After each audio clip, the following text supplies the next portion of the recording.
Huge breaking news. We spoke about this being bans because guess what? You've got a new centre-back. Deal agreed with Crystal Palace for the defender, Marc Guehi, the Crystal Palace captain. It's worth £35 million. He's now been given permission to undergo his medical, which is going to happen in London. But this, Bella, is a huge deal. This is a biggie.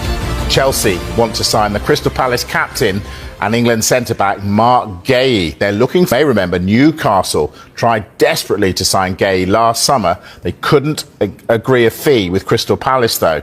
This is interesting. Guehi started his career at Chelsea before he went to Palace for £18 million in the summer of 2021. Another option for Chelsea is they could recall Trevor Chalobah from his loan at Crystal Palace. But how about that? Chelsea keen on signing the Crystal Palace and England centre-back Marc Guehi. Much more on that in the transfer show, which comes up right after us. I think going over to Bayern Munich and getting Bowie there, I think that rumour's actually already out there.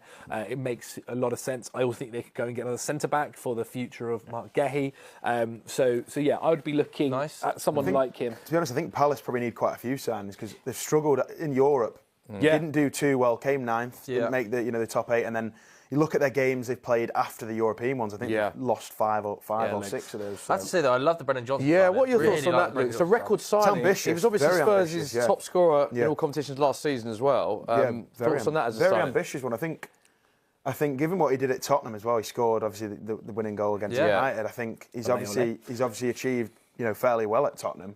Yeah, and it's only a pretty recent signing as well. One that threw up quite a bit of drama at the time. So yeah, I think it's a very ambitious signing for Palace. I think it would be a good signing for Palace. Let's go on to always be in Spurs fans' hearts as well for Bilbao. This is a little bit out there because I don't know if they sell him. But again, it's about having fun. It's about having fun. Joshua Zirkzee to Everton. Everton. Again, when I made this, Barry hadn't kind of had the little bit of form that he's in right now. And I still really think Barry is good. It's Beto, the one that I struggle with at Everton more so. And I do think there is still a very good player in Joshua Zirkzee. I think he's a really good facilitator as well. That's what that Everton side has in the likes of Jack Grealish, Kieran Dewsbury-Hall, Iliman Jai. And so I think he'd be a very good person to link up with them. I think he scored a fantastic goal as well recently for Man United. I think it's a player that Man United will be willing to let go of if they get the right fee for him as well. And so I think it's a move that could end up quite nicely. The only thing is whether he wants it. Yeah, heavily linked with Roma and Italy. He was Serie A Young Player of the Year before United signed him, wasn't he? So I think that route back. It's not really worked too well from it. I think he's got 5 league goals in 45. So it's that difficult role, isn't it? He's not really a 9. He's not really a 10. He's kind of saying that when he came in, and it's a strange one, isn't it? I don't think it's what United need, to be honest. So maybe okay, Fulham. This is interesting considering how well he was doing last season. And in the summer, he was linked to some massive clubs. But he has slightly struggled so far for Fiorentina this season. And it's Keane. Because they obviously had the bid rejected midweek, didn't they, for Ricardo Pepi? So they are in the market for a striker. And they should be as well. I think they should be. I don't think any of their strikers so far this season have ripped up the league. Like Munoz was somebody who's been spoken quite confidently for a long time, and I don't think he's been pretty good this season. And obviously Fulham didn't have an amazing transfer window in the summer. It's somebody who I would look at another return to the Premier League as something that he could prove his doubters wrong. And I think it would be a really interesting one, and somebody that would improve that Fulham squad massively. Leeds is an interesting one as well. Leeds. This is a brave shout there. Yeah, this is a passion shout. This is a passion shout. Yeah. Because Dom's flying. Dominic Calvert-Lewin's flying. Yeah, he is. But we also know he doesn't at times as well. If you look at the track career in the last few years of Dominic Calvert-Lewin, he does go through patches. And I don't think his injury history. And his injury issues, exactly. And I don't think adding another striker is that bad. Like somebody that'd be willing to kind of compete with him. And for me, Troy Parrott. Would be great. Would be absolutely doing a great job there. He's doing well. Flying this season. 9 goals and 11 appearances. Had the incredible stuff for his country as well and the qualifications for the World Cup.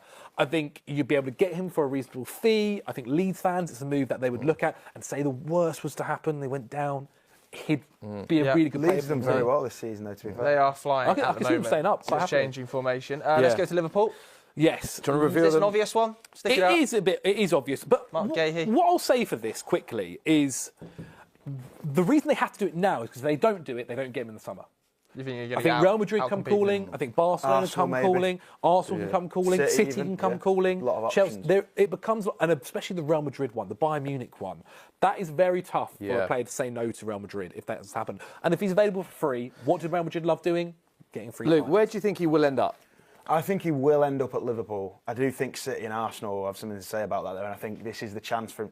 It was a major blunder not picking him up. Yeah, agreed. Obviously, the problems Liverpool have had at the back this season, major blunder not picking him up at the end of the summer transfer window. But if they get him now, it'll recover it a little bit. They definitely need to get him, though. They definitely need him. So if he's not the City suggestion, is it the obvious one? We spoke about it earlier, right? Is. You're going to Semenyo. Stick him up. Should we get Luke's thoughts on this as a City fan first?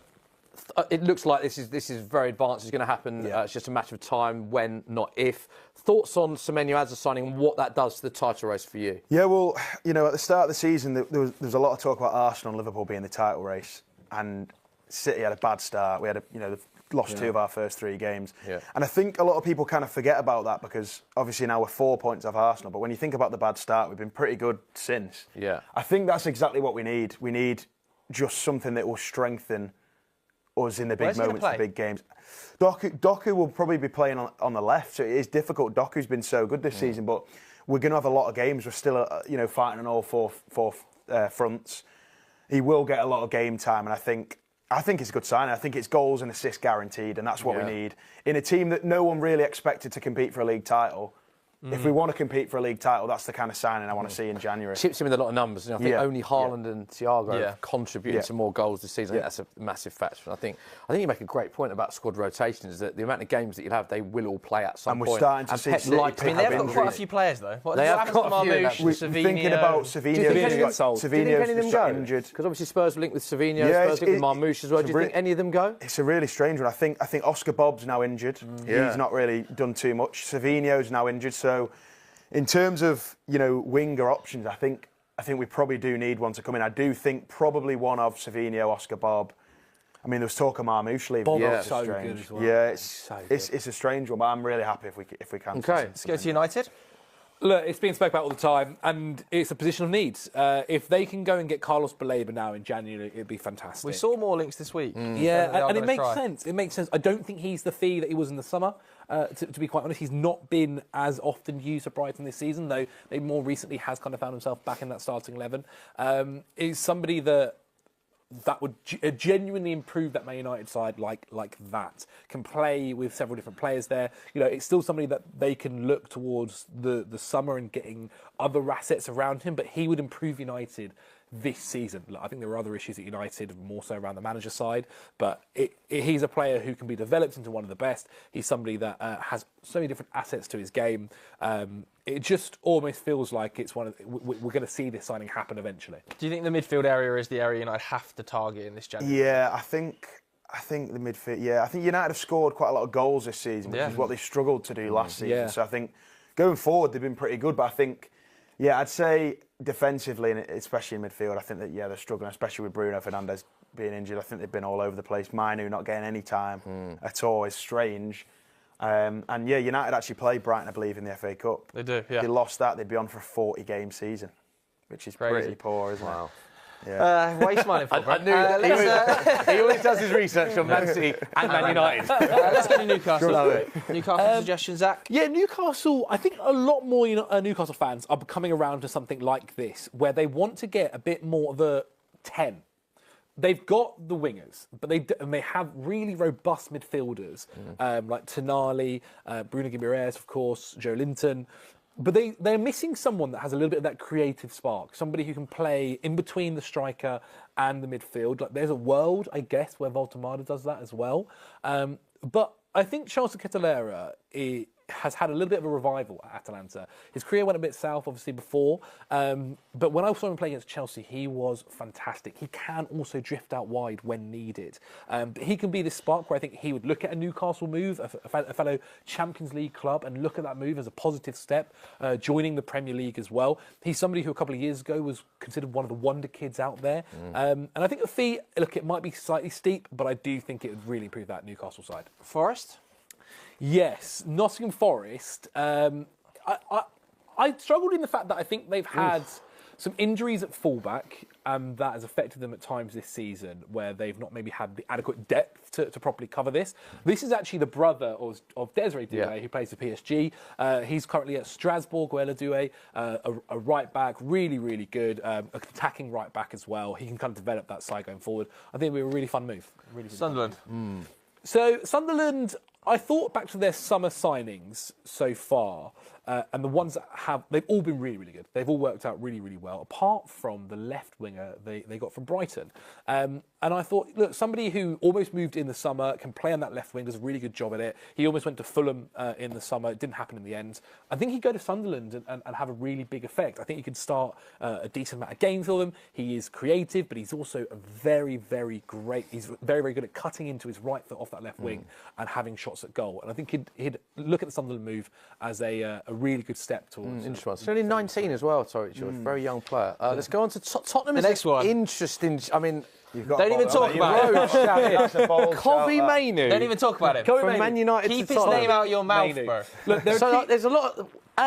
Spurs obviously need a winger, need a striker, so is that the position Tottenham need the most? B, would Man United sell to Tottenham? C, in January? Relegation candidates, I guess, aren't they? Wow. It's an interesting one, because I do wonder if you're Mainu, you think, I can outlast this manager.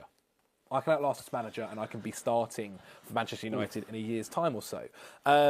He is such a talent. Like, we've seen it multiple times. We've seen it for England. Started the Euros finally. Exactly. And he now can't get into the Manchester United side because, because of Amorim. Amorim doesn't fancy him, essentially. So you're saying this is a loan move? No. I think any club right now could almost take advantage of the situation and go and buy a really, really good talent, or someone that has huge potential, someone that is already a finalist for the national team. And I think Spurs. Look, I like Bergvall. I like Gray. Gray is still really young. I mean, Mainu's young as well. But there is a world where all three of them can play together as well. But I think he's somebody that would fit into that Spurs side nicely, get a nice amount of game time. Look, Spurs need more than just this. You think it is a bit of a market opportunity? Because Man United obviously do have their own financial issues. Clearly, he's not favoured at the club. Yeah, especially with the PSR stuff. I think it's a really weird one, though. Like I said, he was a Euros finalist. He did a lot for England at like 18 or whatever. And it's just strange that, United used him so much in that first season when he broke through. Now he can't get a kick for whatever reason. And there's all this, drama with his brother and all this stuff. Yeah.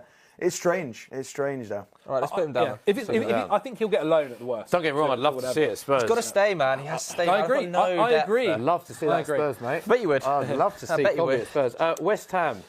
West Ham, they've got two strikers in for the door now. It seems like they're getting. So I thought another player that could help. He needs game time. This is the World Cup's coming up. He's been spoken about for the England team for years.